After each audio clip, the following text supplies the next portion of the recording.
Selamat pagi Bapak Ibu, Saudara yang kami kasihi dalam Tuhan Yesus Kristus. Selamat datang dan selamat beribadah di GKI Gading Indah. Senang sekali kami Majelis Jemaat GKI Gading Indah dapat beribadah bersama-sama dengan Bapak Ibu, Saudara sekalian. Bapak Ibu dapat mengakses juga warta online melalui QR Code yang tersedia di bangku depan Bapak Ibu sekalian. Bersama ini kami ingin sampaikan beberapa poin penekanan warta. Kelas katekisasi baru akan dimulai pada hari Jumat 22 Mei 2026, diadakan setiap hari Jumat pada pukul 7:30 malam di GKI Gading Indah. Untuk persyaratan dan pendaftaran kelas katekisasi baru dapat dilihat pada warta jemaat online. 2. Sakramen Baptis Kudus Anak. Sakramen Baptis Kudus Anak akan diselenggarakan pada hari Minggu 10 Mei 2026 pada pukul 9 pagi di Aula TKK 6 dan dilayani oleh Pendeta Ana Nur Aini. Untuk nama anak-anak yang akan dibaptis dapat dibaca pada warta jemaat online. Apabila ada kesalahan dalam mengetikkan nama, silakan menghubungi Tata Usaha Gereja paling lambat pada tanggal 3 Mei 2026. Ketiga, peneguhan dan pemberkatan pernikahan.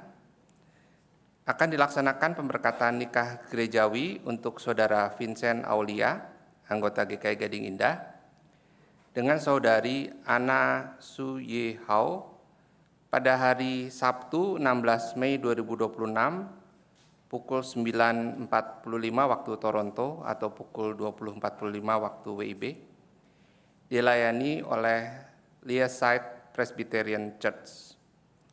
Jika ada anggota jemaat yang berkeberatan, maka dapat menyampaikan keberatannya melalui surat kepada Majelis Jemaat GKI Gading Indah paling lambat tanggal 3 Mei 2026. Surat dianggap sah jika diajukan secara tertulis, secara pribadi dan bertanda tangan atau cap ibu jari, serta isinya mengenai tidak terpenuhinya syarat pernikahan gerejawi.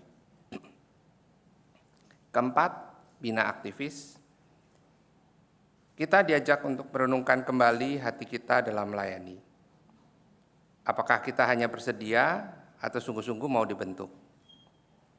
Mari datang dan bertumbuh bersama dalam bina aktivis yang akan diadakan pada hari Sabtu 25 April 2026 jam 9 pagi di GKI Gading Indah.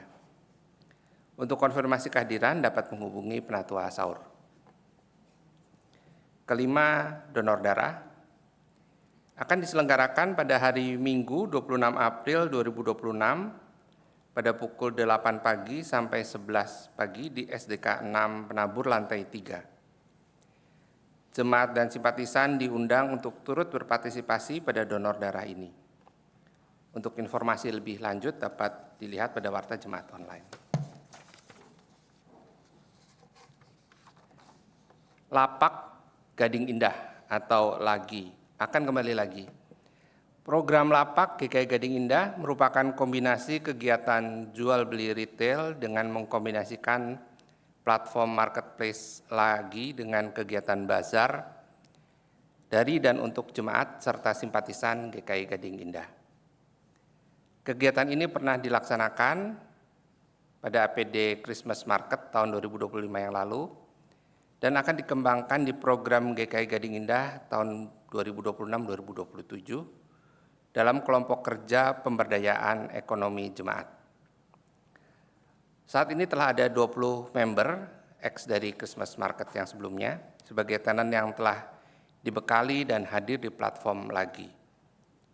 Berikutnya kami membuka kembali secara terbatas bagi calon tenan yang akan dipersiapkan sebagai member platform untuk program 26-27 dengan memenuhi kriteria yaitu anggota jemaat GKI Gading Indah atau simpatisan aktif yang mendapat referensi dari minimal 3 anggota jemaat, 2 mempunyai usaha pribadi baik food atau non-food UMKM yang bukan franchise atau license dari perusahaan lain, 3 bersedia berjualan online dan basar dalam program Lapak GI, 4 bersedia mengikuti pembekalan dan tata tertib dari panitia. Pendaftaran dibuka mulai tanggal 12 sampai dengan 20 April dengan menghubungi Ibu Eka, Ibu Gebi atau Penatua Ines, dan akan dilakukan kurasi atau seleksi terhadap calon tenan dengan kuota terbatas untuk maksimum 20 tenan. Ketujuh, persekutuan dewasa dan seminar kesehatan. Akan dilaksanakan pada hari Rabu 29 April pada pukul 10 pagi dan akan selanjutnya dilakukan seminar kesehatan dengan membahas topik demensia. Kami mengundang Bapak Ibu dan jemaat serta simpatisan sekalian untuk hadir dalam kedua acara tersebut. Demikianlah pokok warta hari ini.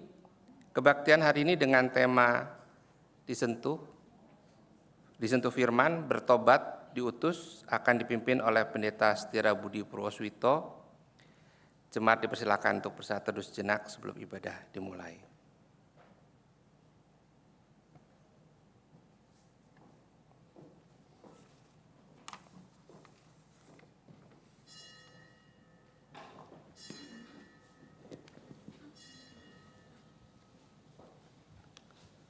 Umat terkasih, mari memulai ibadah ini dengan menyanyikan kemuliaan Tuhan dan keindahan firman-Nya.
Biarlah ibadah ini kita awali dengan pengakuan kita bersama bahwa pertolongan kita adalah dalam nama Tuhan yang menjadikan langit dan bumi.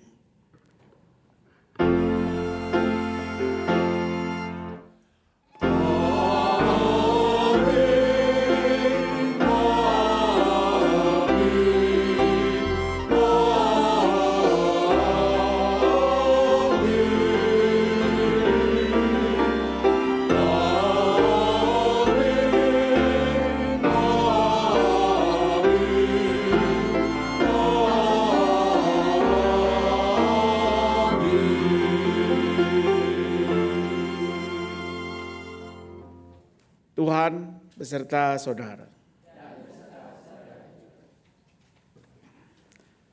Firman adalah pegangan hidup orang percaya. Sejak zaman Perjanjian Lama, Allah memilih Israel sebagai umat pilihan melalui firman yang diberitakannya. Yeremia 7 ayat 23 mencatat, hanya inilah yang telah kuperintahkan kepada mereka. Dengarkanlah suaraku, maka aku akan menjadi Allahmu, dan kamu akan menjadi umatku. Dan ikutilah seluruh jalan yang kuperintahkan kepadamu, supaya baik keadaanmu. Keterpilihan Israel menjadi umat Allah bermula dari inisiatif Allah sendiri yang dinyatakan melalui firman-Nya. Demikian pula kita sebagai umat yang hidup di zaman ini, firman Allah nyata dalam kehidupan untuk meneguhkan, mengingatkan, dan membimbing kita agar tetap berada di jalan yang dikehendaki Allah. Namun demikian, seperti Israel, kadang kita kurang menghiraukan kehadiran firman Allah dalam kehidupan kita. Berbagai macam distraksi dalam hidup kita kadang membuat kita memandang realitas kehidupan berdasarkan kacamata kita sendiri, bukan berlandaskan firman Allah. Dalam Yeremia 7 ayat 24 dicatat, namun mereka tidak mau mendengarkan atau mengarahkan telinganya, melainkan mengikuti rancangan-rancangan dan kedegilan hatinya yang jahat, dan mereka memperlihatkan punggungnya dan bukan mukanya. Maka mari kita renungkan perjalanan hidup yang telah kita lalui. Apakah kita setia berpegang pada firman Allah di setiap momen kehidupan yang kita lalui? Adakah kalanya kita terlalu fokus pada problem kehidupan atau bahkan sukacita yang terjadi dalam hidup kita daripada menyandarkan diri pada firman Allah? Mari kita berdoa secara pribadi.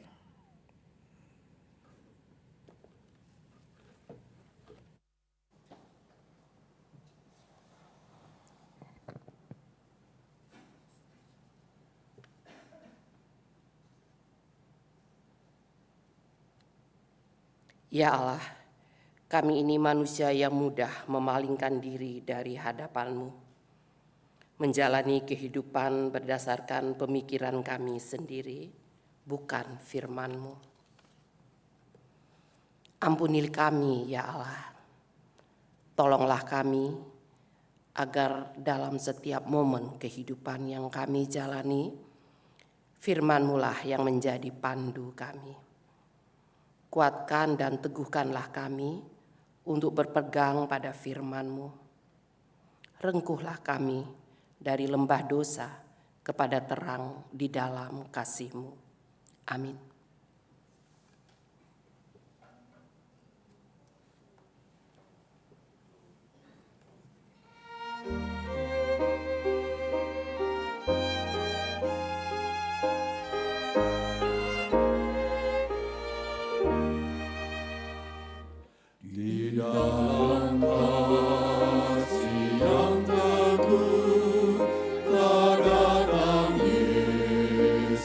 Tuhanku.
Baik kita yang telah mengaku segala dosa dan pelanggaran di hadapan Tuhan, dengarlah berita anugerah yang tertulis dalam 1 Petrus 1 ayat 23 sampai 25. Karena kamu telah dilahirkan kembali bukan dari benih yang fana tetapi dari benih yang tidak fana, melalui firman Allah yang hidup dan yang kekal. Sebab semua yang hidup bagaikan rumput dan segala kemuliaannya seperti bunga rumput. Rumput menjadi kering dan bunga gugur. Tetapi firman Tuhan tetap untuk selama-lamanya. Firman inilah Injil yang diberitakan kepada kamu. Di dalam Kristus engkau telah diampuni. Damai Kristus bagimu.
Mari kita berdoa. Kami ingin selalu berpegang pada firman-Mu ya Tuhan, firman-Mu lah yang akan menuntun kami pada pengenalan akan Kristus, akan kasih Allah.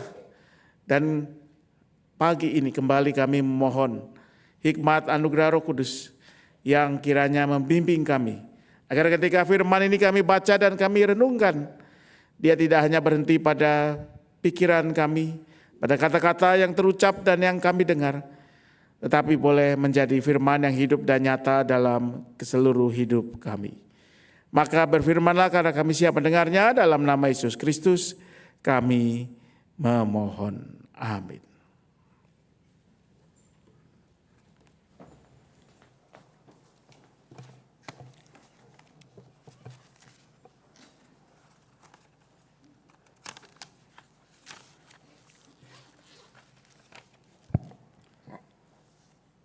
Bacaan pertama menurut kitab Kisah Para Rasul 2 ayat 14a dilanjut 36 sampai 41. Lalu Petrus bangkit berdiri dengan ke-11 rasul itu dan dengan suara nyaring ia berkata kepada mereka.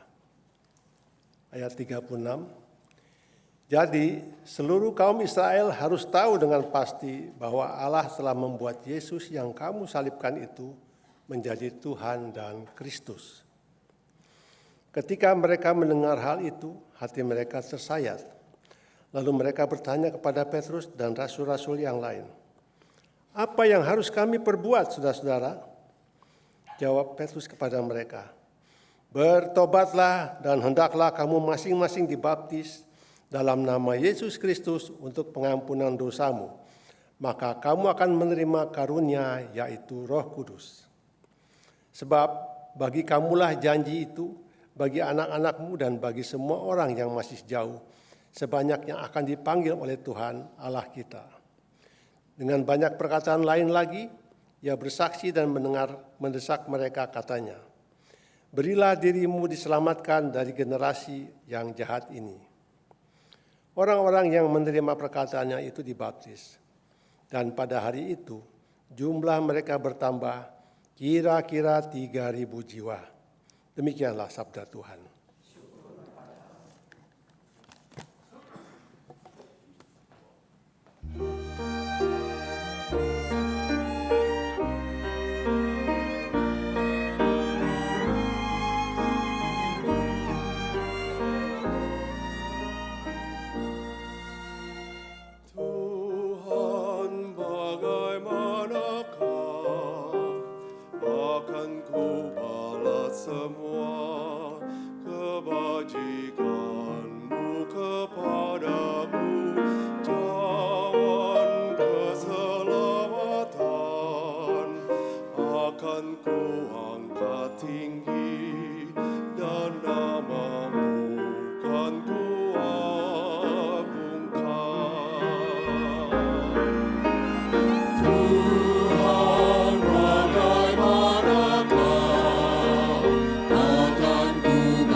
Tuhan selama hidupku.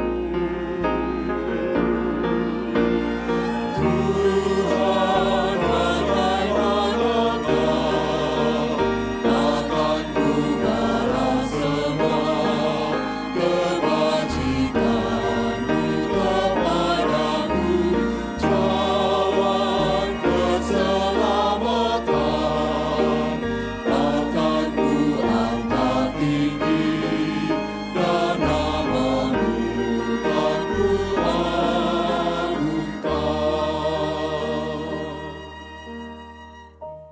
Tali maut melilitku, sesak hidupku.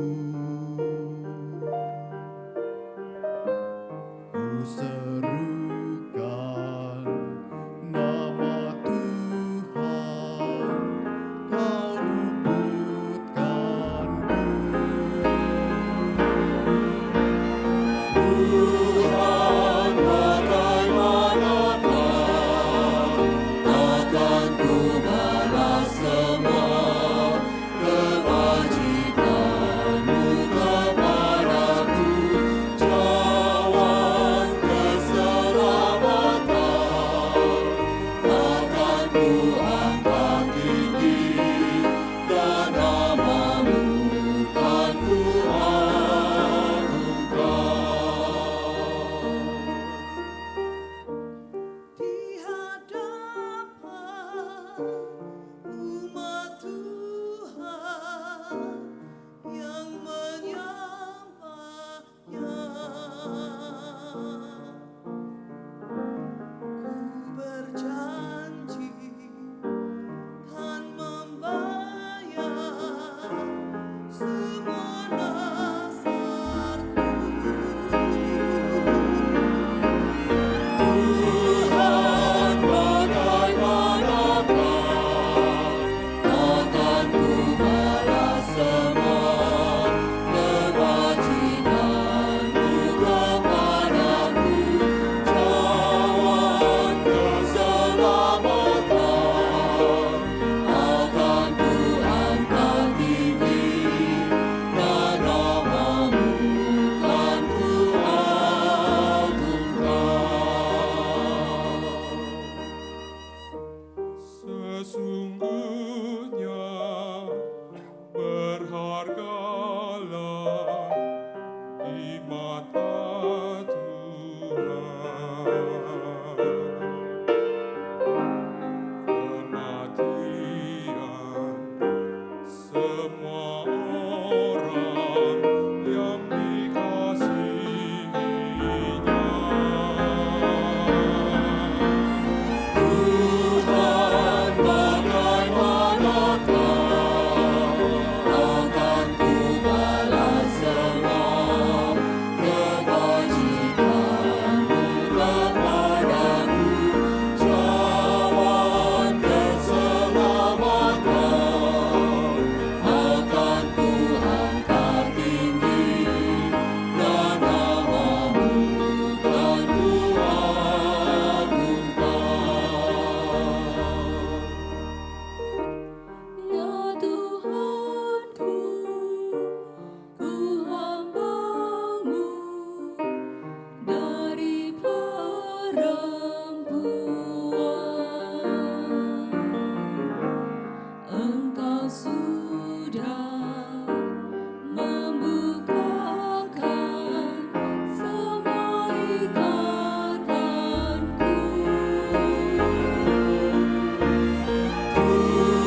Bacaan kedua menurut 1 Petrus 1 ayat 17 sampai 23. 1 Petrus 1 ayat 17 sampai 23.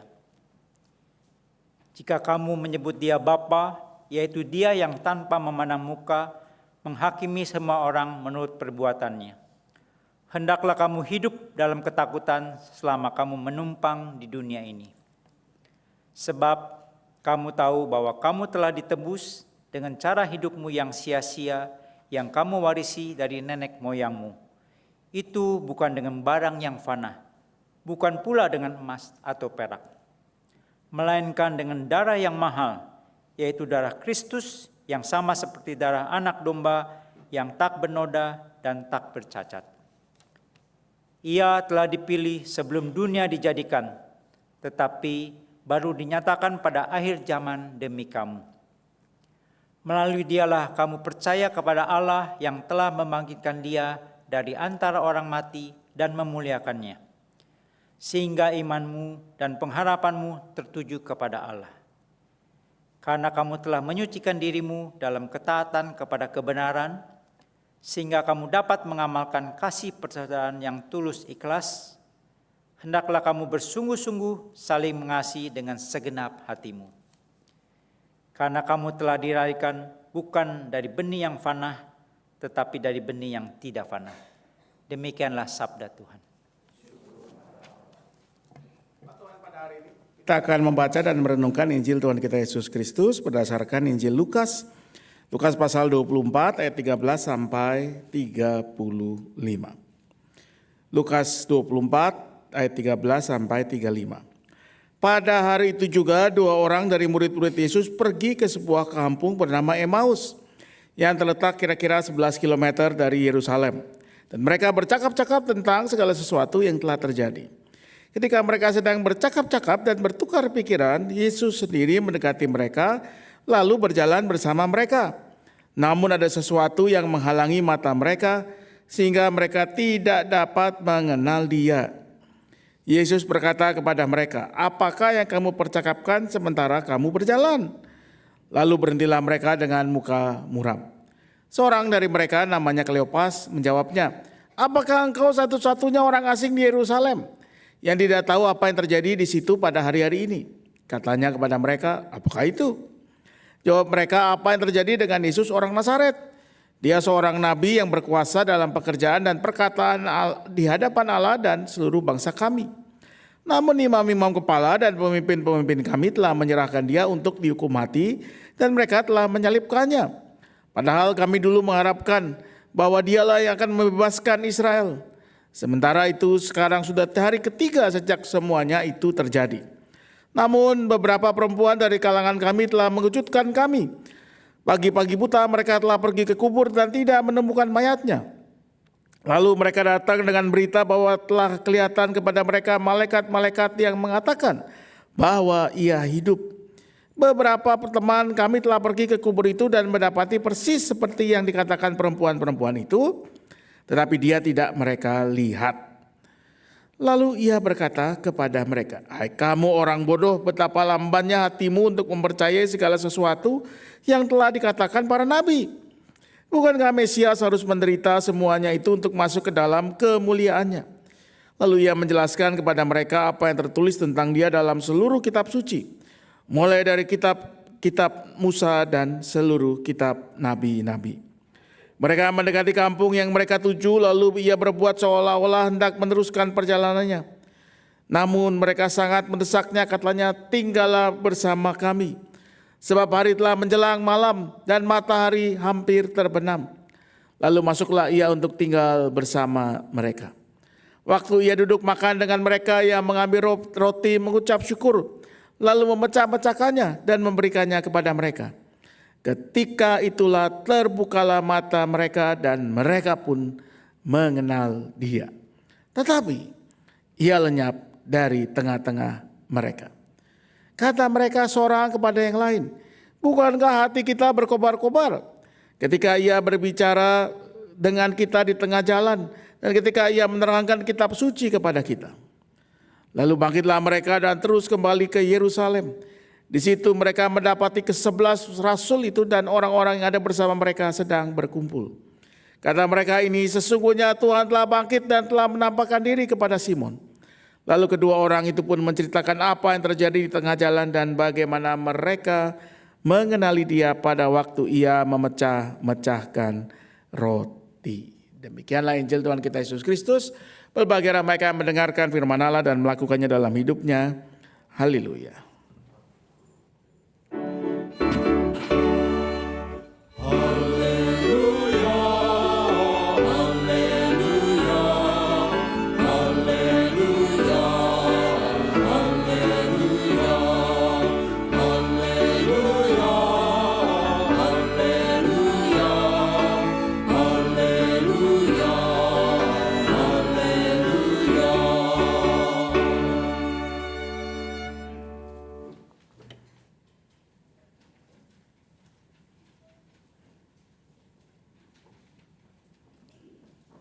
Saudara yang dikasih Tuhan, konon katanya mahasiswa paling serius di dunia itu adalah mahasiswa kedokteran.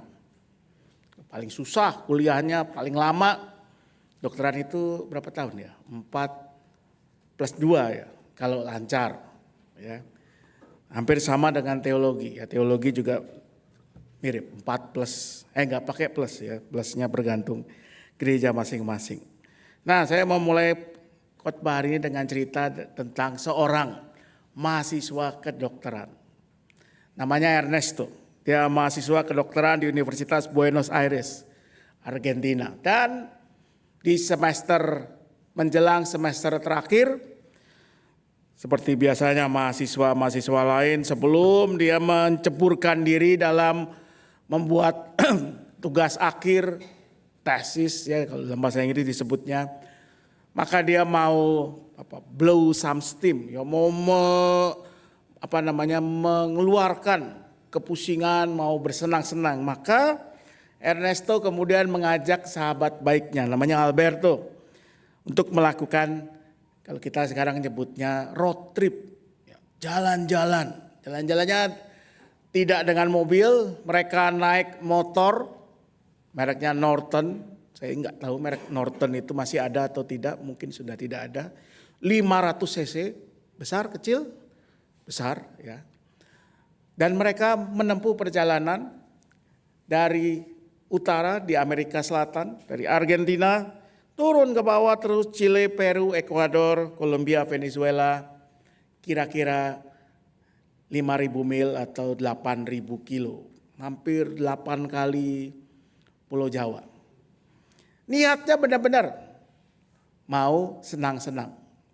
Mau ke tempat-tempat wisata, ke tempat bersejarah seperti Machu Picchu misalnya ya. Mereka ingin lihat-lihat. Tapi di tengah perjalanan mereka berjumpa dengan berbagai macam orang.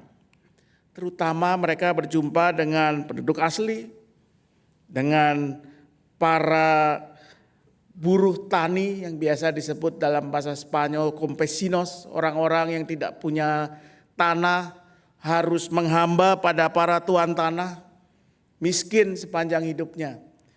Mereka melihat persekutuan keji antara para tuan tanah, pejabat korup, dan kapitalis perusahaan-perusahaan dari negara-negara barat, Amerika Serikat terutama.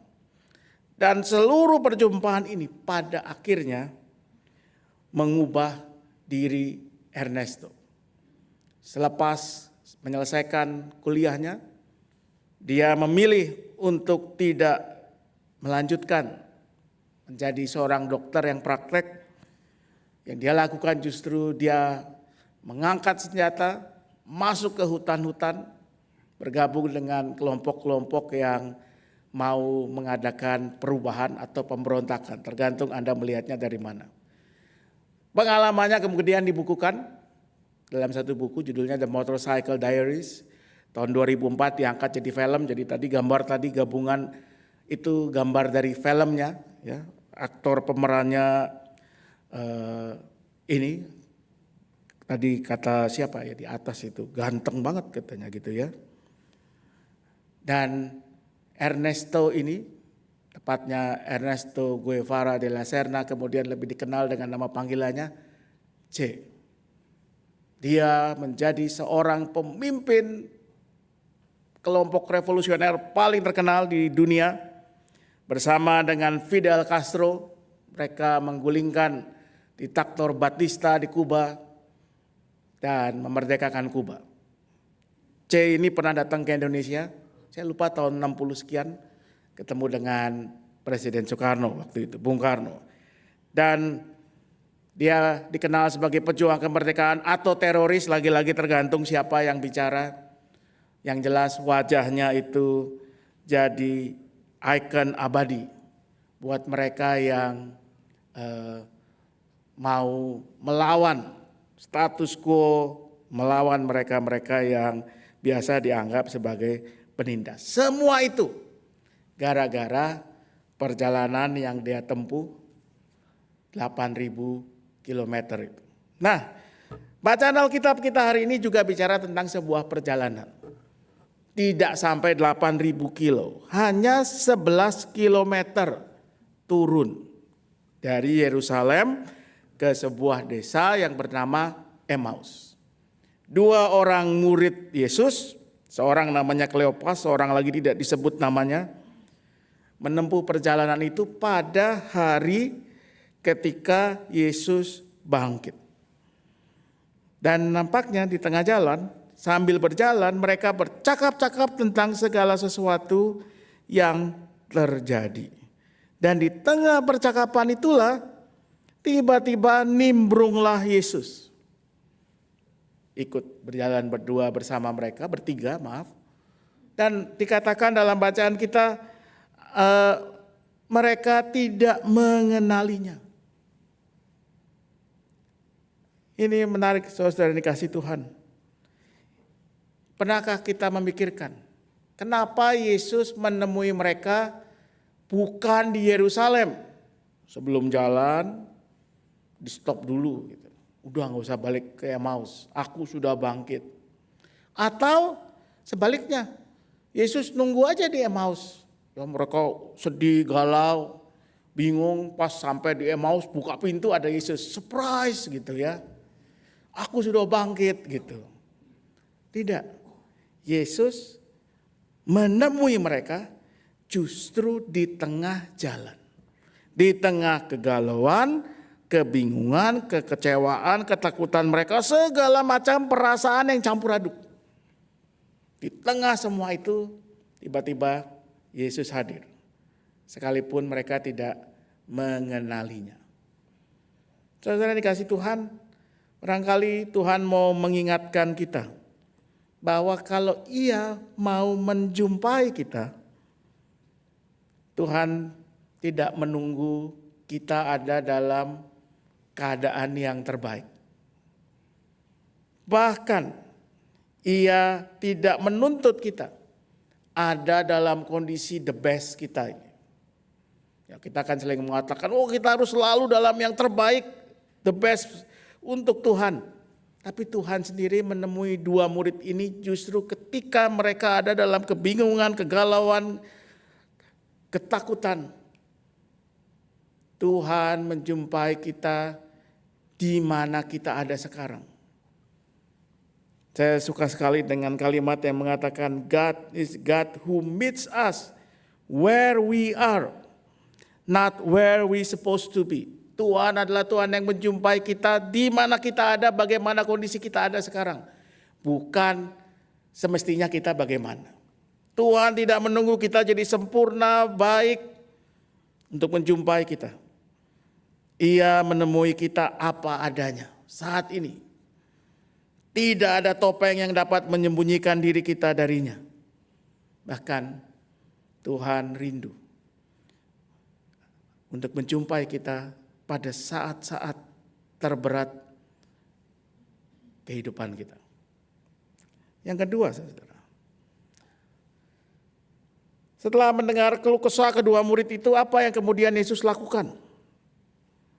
Dia mulai dengan memaki mereka. Kalau kita selalu berpikir ya Yesus ini orangnya sopan, baik, salah saudara. Yesus itu kadang-kadang sangat keras memakinya. Ya, dia berkata, "Hai kamu orang bodoh, betapa lambannya hatimu untuk mempercayai segala sesuatu yang telah dikatakan para nabi." Coba bayangkan kalau satu hari Anda datang ke saya, Anda menceritakan pergumulan Anda, lalu saya menyambut dengan, "Hai kamu orang bodoh."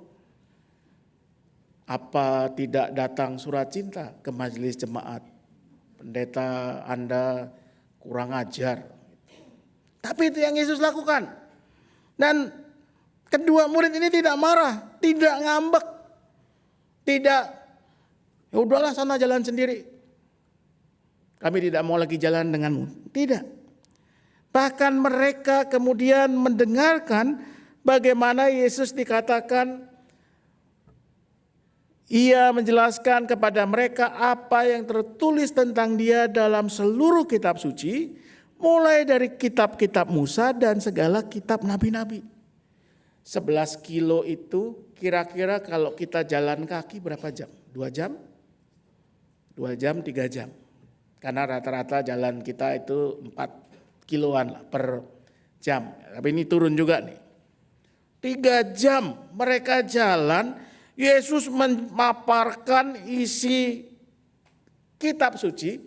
Tentu kitab sucinya bukan seperti ini, ya, disebut kitab-kitab Musa, Kejadian, Keluaran, Imamat, Bilangan, Ulangan, dan segala kitab para nabi, Yesaya, Yeremia, Habakuk, dan seterusnya. Anda bayangin 3 jam kalau kalau bulan puasa itu ada sahur on the road, ini Yesus bikin PA on the road sambil jalan. Saya kayaknya nggak bisa deh. Jalan 3 jam aja susah ya.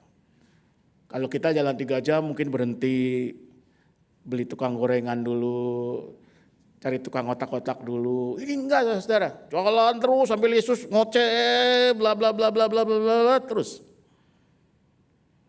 Dan yang terpenting, Yesus bukan hanya memaparkan isi kitab suci, Musa bilang gini, Elia bilang gini, tapi Dia mengajak mereka untuk memahami isi kitab suci itu dari sudut pandang yang baru. Kalau tadinya mereka mengira bahwa mereka beranggapan, mereka punya keyakinan, di ayat 21 dikatakan, padahal kami dahulu mengharapkan bahwa Dialah yang akan membebaskan bangsa Israel. Mereka punya bayangan, mereka punya kerinduan, oh ini Mesias yang kami harapkan. Yesus mengajak mereka melihatnya dengan sudut pandang yang baru. Bukankah Mesias itu harus menderita semuanya itu untuk masuk dalam kemuliaannya? Yesus bukan cuma memaparkan ini loh kata para nabi, tapi Dia mengajak mereka melihatnya apa maknanya terkait dengan hidup mereka sendiri, dengan apa yang terjadi saat itu. Dan itulah bagaimana semestinya kita memahami firman Tuhan.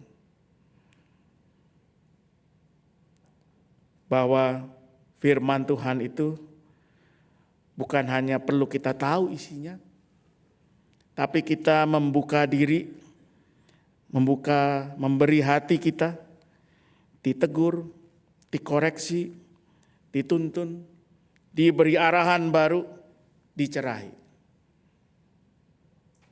Kalau kita tidak mau membuka diri dan hati kita, maka firman itu akan berlalu begitu saja. Akan hanya sekedar menjadi pengetahuan. Kalau Anda ingat, ada yang masih ingat enggak apa yang menjadi bacaan Alkitab kita di hari Paskah kemarin?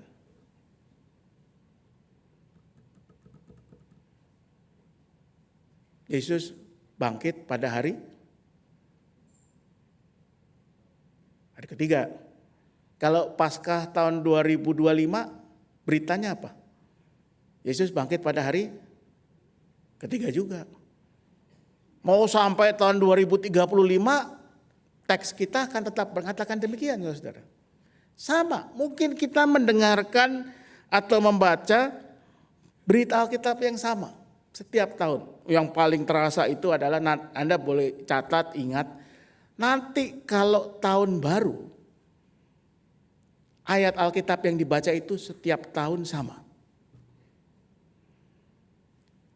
Kalau kita menjadikan firman Tuhan ini hanya sebagai pengetahuan, maka ya sudah. Oh, saya udah tahu. Ya pasti begini ceritanya. Iyalah, pasti Yesus itu anaknya Maria, diadili oleh Pilatus, oleh Hanas, Kayafas, disalibkan, mati, dikuburkan, bangkit. Dari zaman saya sekolah minggu udah begitu ceritanya, tidak pernah berubah. Tapi kalau kita mau memberi diri dan hati, agar firman itu masuk ke dalam diri kita, menegur kita, menguatkan kita, memberi arah, maka niscaya kita akan selalu menemukan sesuatu yang baru di dalamnya. Yang ketiga, saudara, setelah mereka tiba di Emmaus, hari sudah mulai gelap. Kedua orang itu mendesak Yesus, sudahlah tinggallah bersama kami. Kalau malam itu, zaman itu bahaya kalau orang ada di luar. Setelah desak-desak Yesus mau, mereka akhirnya masuk ke rumah, lalu mereka makan bersama. Dan kemudian dikatakan Yesus melakukan sesuatu yang nampaknya familiar buat mereka. Ia mengambil roti, mengucap syukur, lalu memecah-mecahkannya dan memberikannya kepada mereka. Disitulah dikatakan, ketika itu terbukalah mata mereka dan mereka pun mengenal Dia. Tetapi Ia lenyap dari tengah-tengah mereka. Para murid, ini menarik, para murid mengenali Yesus bukan ketika Dia memaparkan seluruh isi kitab suci, bukan ketika Yesus selama 3 jam bercakap-cakap dengan mereka. Padahal mestinya kalau mereka sudah mengikuti Yesus sekian tahun, mereka hafal ya suara Yesus. Apalagi 3 jam ngobrol gitu. Saya ngobrol 1 jam dengan orang saja, biasanya suaranya udah saya ingat. Oh, ini pasti nih Pak Yohanes, ini pasti Pak Luther, ini pasti Ibu Yeni. Dengar di telepon lain kali udah tahu ini siapa. Mereka tidak mengenal Yesus. Ketika Yesus mengucapkan berkat, memecah roti dan membaginya, barulah mereka kenal, oh ini Tuhan. Kenapa? Karena bukan saja hal itu pernah mereka alami bersama Yesus. Yesus memecah roti dan mengucap berkat, tapi bahwa mereka kemudian diingatkan tentang apa yang sudah Yesus lakukan. Sama seperti roti yang dipecah dan dibagikan, Yesus sudah memberikan dirinya, hidupnya untuk keselamatan dunia ini. Dan apa yang Yesus jelaskan sepanjang 3 jam perjalanan itu kini menjadi nyata, jelas, make sense. Saya selalu ingat para pendeta senior itu selalu mengatakan perjamuan kudus itu adalah firman. Kalau kita ini kan firman yang dikhotbahkan, yang diucapkan, didengarkan. Perjamuan itu adalah firman yang diperagakan. Tanpa perlu terlalu banyak bicara, begitu pendeta mengangkat roti dan memecahkannya, kita sudah tahu itu yang dimaksud apa, artinya apa, maknanya apa. Namun setelah dikenali, menariknya Yesus justru lenyap dari antara mereka. Apa yang bisa kita pelajari, saudara? Bahwa kehadiran Tuhan menjadi sungguh nyata kalau kita hidup dalam yang namanya persekutuan, communio, bahasa Latinnya. Dari kata ini keluarlah kata communion, komuni, perjamuan kudus. Dari kata itu juga ada kata komunis, persekutuan. Komunio, persekutuan dengan Tuhan dan dengan orang lain. Persekutuan dengan Tuhan dan dengan orang lain. Tidak bisa hanya salah satu. Harus kedua-duanya. Dan itulah makna setiap kali kita merayakan perjamuan kudus. Kita bersekutu dengan Allah dalam karya keselamatannya dan kita bersekutu dengan sesama, dengan saudara-saudara seiman lewat sakramen itu. Relasi dengan Allah dan sesama itulah yang sungguh menghadirkan Kristus. Dan sama seperti Yesus sudah memberi dirinya dipecah, dibagikan, maka ini juga mengingatkan kita. Sekarang waktunya kita memecah roti, menghadirkan kasih dan anugerah itu untuk orang-orang di sekitar kita. Menghadirkan firman dalam karya nyata setiap hari menjadi berkat. Kalau ada Anda yang bekerja di perusahaan atau punya perusahaan itu bahasa Inggrisnya company. Kata company itu saya pernah katakan juga di mimbar ini. Kata company itu dari dua kata bahasa Latin, cum dan panis. Cum itu artinya memecah, membagi, panis itu artinya roti. Company itu maknanya yang utama bukan cari cuan, tapi bagaimana roti itu bisa dibagi-bagi untuk kehidupan banyak orang.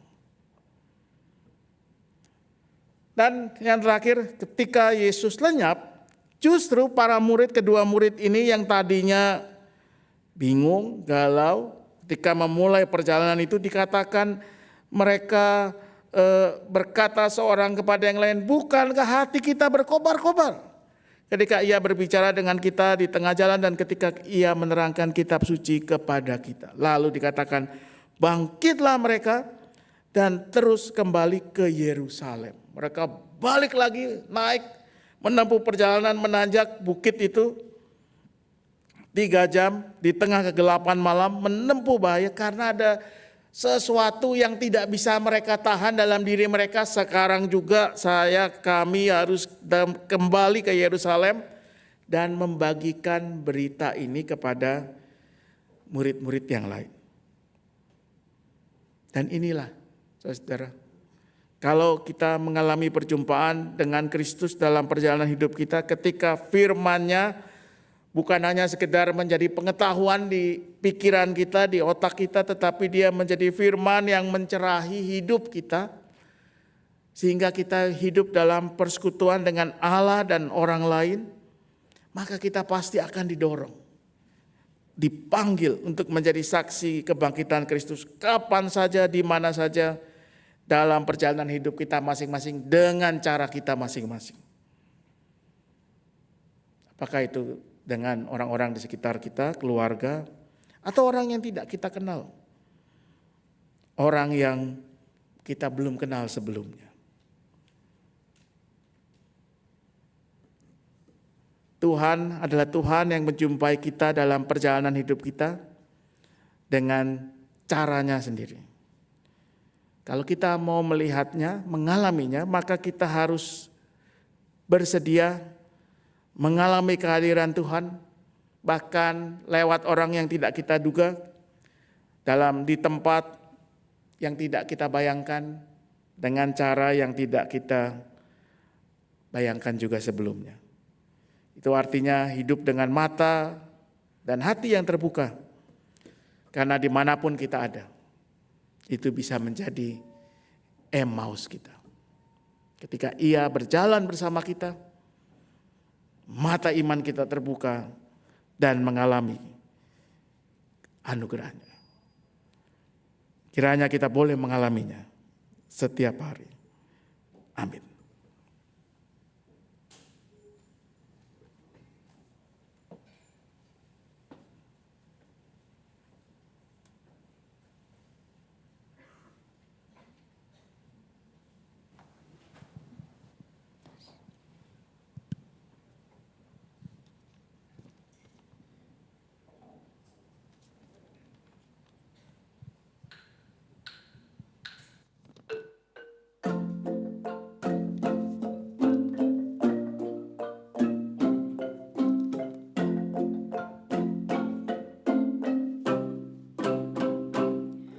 Bertahun aku hidup jauh dari Tuhan, aku dan kesombongan merajai hidupku.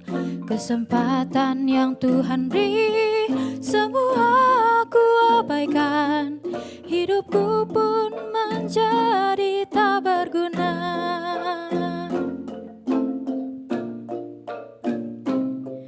Kini aku sadari arti hidup ini, ingin aku kembali melayani-Mu Tuhan, setia sampai mati. Janjiku pada Tuhan, aku ingin menjadi berkat.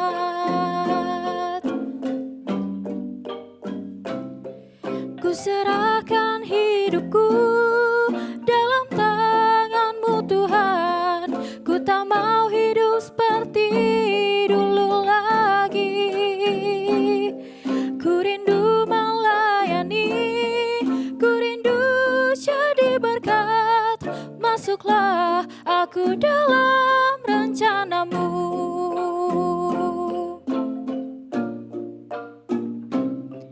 Kini aku sadari arti hidup ini, ingin aku kembali melayani-Mu Tuhan, setia sampai mati.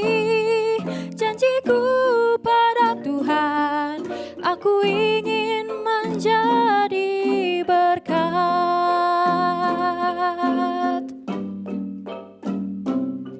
Ku serahkan hidupku dalam tangan-Mu Tuhan, ku tak mau hidup seperti dulu lagi.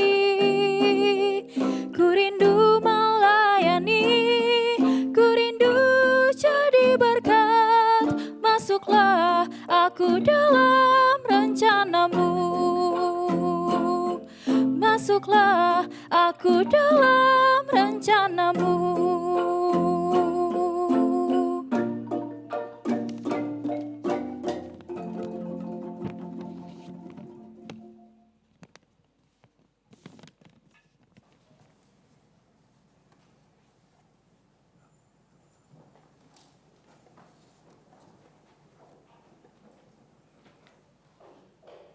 Marilah kita bersama dengan umat Allah di masa lalu, masa kini, dan masa depan mengingat pengakuan pada baptisan kita menurut pengakuan iman rasuli.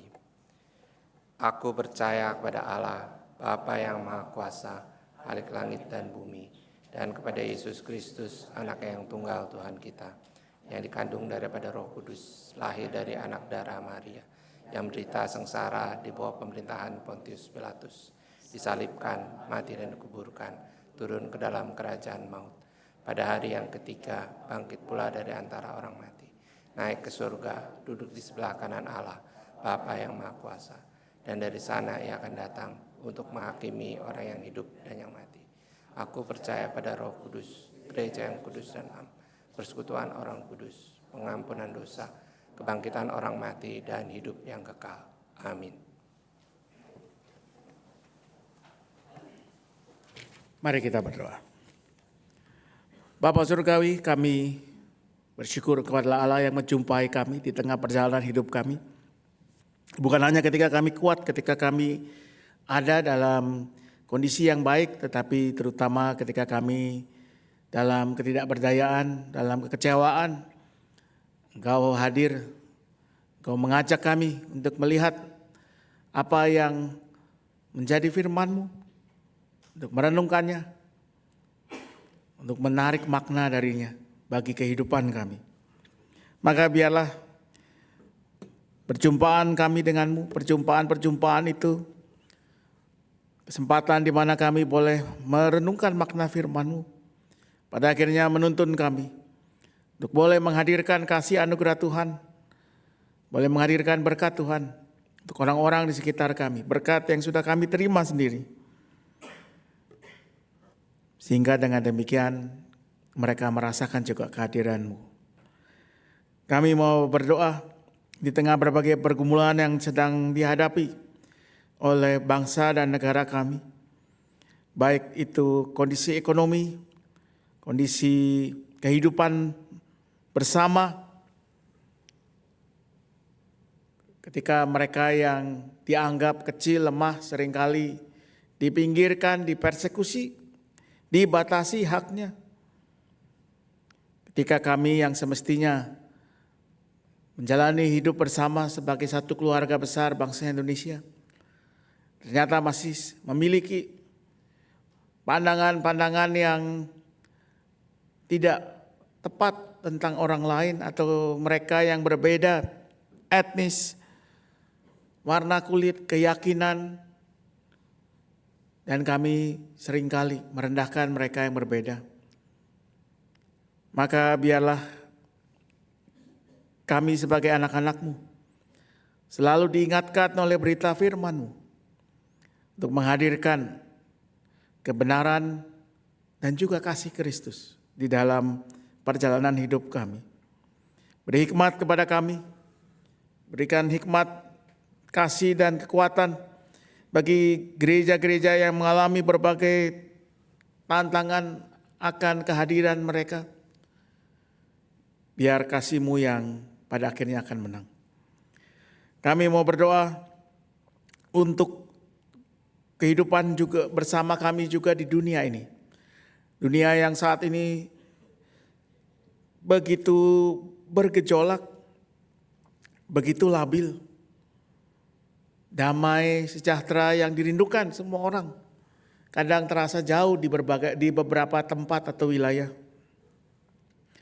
Biarlah para pemimpin dunia diberi hikmat, kesadaran untuk tidak hanya mengejar kepentingannya sendiri, tapi melihat ada begitu banyak orang yang menderita ketika ketidakstabilan, ketika pertikaian, ketika ambisi-ambisi mengorbankan orang-orang yang kecil, lemah, dan tidak berdaya ini. Kami mau berdoa untuk kehidupan kami sebagai gereja juga. Kami berdoa untuk rencana sakramen baptis kudus anak pada tanggal 10 Mei untuk kelas katekisasi yang akan dimulai tanggal 22 Mei untuk bina penatua serta bina aktivis di bulan April ini. Agar semua itu akan menjadi berkat bagi kehidupan bergereja kami. Kami mau berdoa untuk setiap keluarga, pribadi dalam setiap pergumulan mereka. Mereka yang tengah bergumul dengan kondisi perekonomian, baik itu pekerjaan maupun usaha. Mereka yang tengah bergumul dengan relasi antara anggota-anggota keluarga ataupun antar teman sahabat. Mereka yang tengah menggumuli kondisi kesehatan fisik ataupun psikologis, baik karena sakit atau usia. Dalam segalanya Tuhan hadir. Tuhan yang menemani perjalanan itu. Di titik-titik di mana mereka atau kami mulai melemah, kami percaya Tuhan akan kuatkan dengan cara-Mu sendiri. Tuhan akan bukakan jalan yang belum dilihat. Tuhan akan hadirkan orang yang mungkin belum dikenal untuk menjadi penolong. Hadirlah ya Tuhan dalam setiap perjalanan hidup kami. Biarlah firman-Mu terus berbicara, menguatkan, membimbing, menuntun, menegur, memberikan arahan baru. Sempurnakanlah semua yang kami kerjakan, agar nama-Mu terus dipermuliakan dan kasih-Mu dinyatakan. Sempurnakanlah doa ini karena kami naikkan hanya dalam satu nama saja, Yesus Kristus. Tuhan kami yang sudah mengajarkan kami semua juga untuk berdoa demikian. Bapa kami yang di surga, dikuduskanlah nama-Mu, datanglah kerajaan-Mu, jadilah kehendak-Mu di bumi seperti di surga. Berilah kami pada hari ini makanan kami yang secukupnya. Ampunilah kami akan kesalahan kami, seperti kami juga mengampuni orang yang bersalah pada kami. Dan janganlah bawa kami dalam pencobaan, tapi lepaskan kami dari yang jahat, karena Engkau yang punya kerajaan dan kuasa dan kemuliaan sampai selama-lamanya. Amin.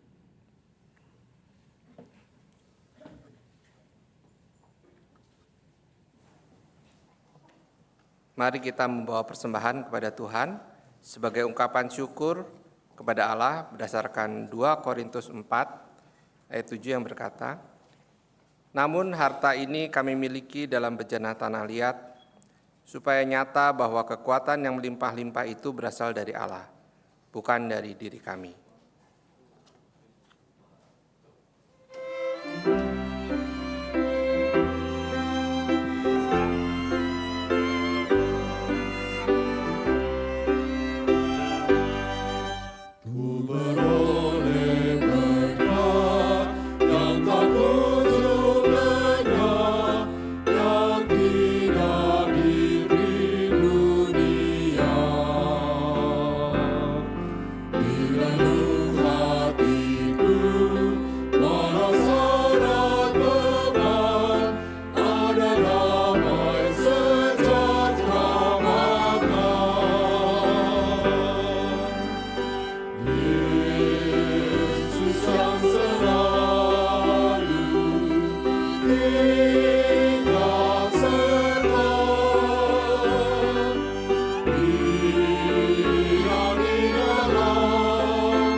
Mari kita berdoa. Ya Allah, sumber segala berkat, terimalah persembahan yang kami haturkan sebagai ungkapan syukur kami atas segala anugerah yang Kau berikan kepada kami. Kami bersyukur atas firman yang selalu hadir dalam kehidupan kami, sehingga kami selalu diingatkan untuk hidup di jalan-Mu.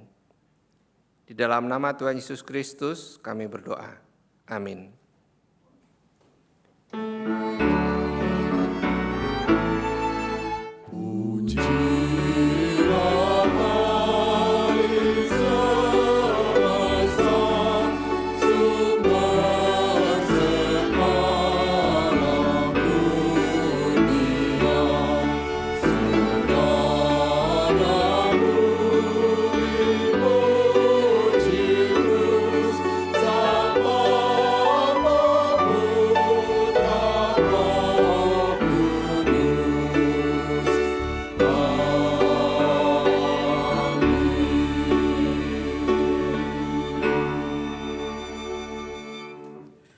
Jemaat terkasih, peganglah selalu firman Allah dalam setiap momen kehidupan, agar kita senantiasa memandang kehidupan dari sudut pandang firman Allah, senantiasa hidup dalam pertobatan dan siap diutus menjadi saksi bagi dunia.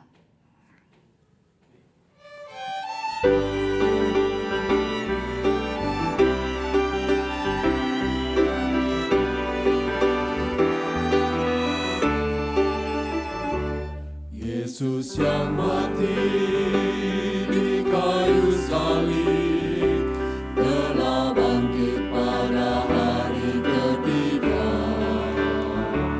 Namun muridnya tak kunjung paham perihal yang sebenarnya terjadi. Kadang kita pun sering bertanya tentang jalan hidup yang dilalui. Dalam dunia yang penuh tanya, masihkah kita berpegang padanya? Dia yang menyatakan diri pada murid-muridnya. Dia juga bersama kita dalam kancah dunia. Mari kita mewartakan cerita Tuhan yang ajaib, yang merelakan anaknya menebus dosa dunia. Mari kita menyatakan kasih kepada sesama dengan saling menguatkan dan membangkitkan harapan.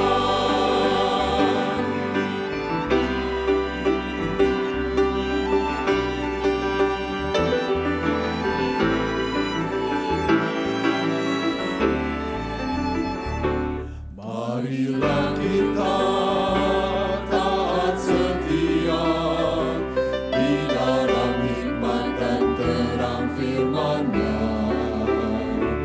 Dia bersaksi berdasar iman di dalam kuasa kebangkitannya. Dia yang menyatakan diri pada murid-muridnya. Dia juga bersama kita dalam kancah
Kini arahkanlah hatimu kepada Tuhan. Jadilah saksi Kristus. Terpujilah Tuhan. Terimalah berkat Tuhan. Biarlah perjalanan hidupmu selalu diterangi oleh karya cahaya Roh Kudus, sehingga firman Tuhan memimpinmu, menguatkanmu, menuntunmu selalu.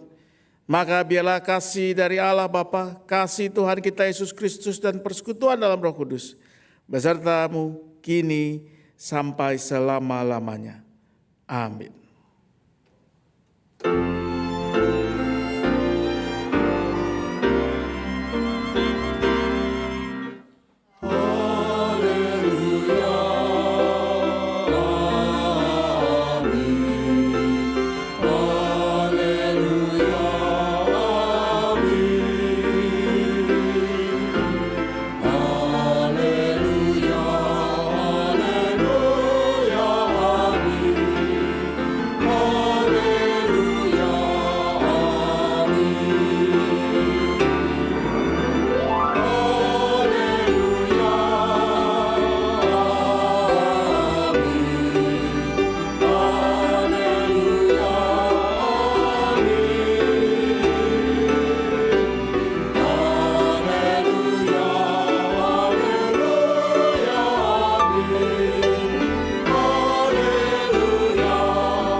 Mari kita